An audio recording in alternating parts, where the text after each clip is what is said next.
Здравейте! Ето как да направите плодова салата пъпеш.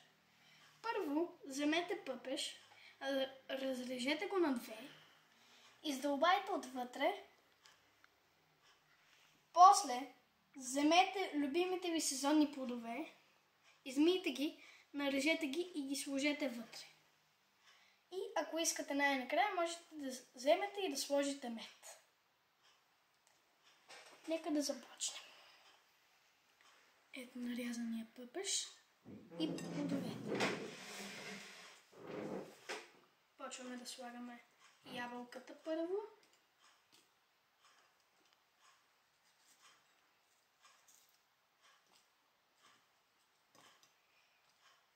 Когато сте готови, може да сложите които искате съставки, други, но трябва да стане полезно. Добре, готови сме с ябълката. Сега да сложим гроздето.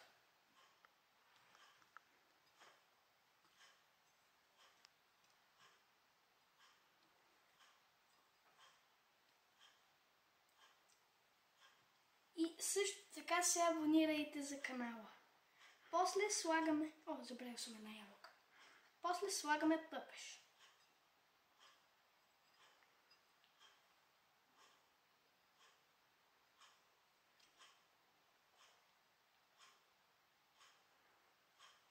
Така.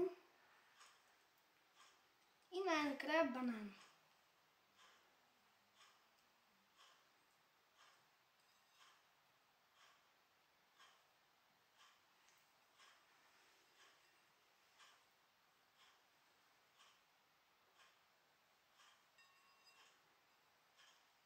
Когато сте напълнили пъпеша с плодовете, ако искате пак, може да сложите мед.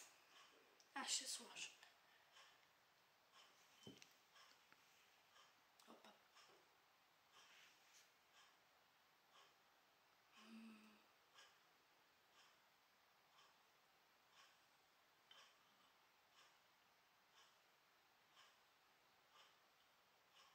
Ако ще слагате, да не е много количество, защото ще стане много сладко.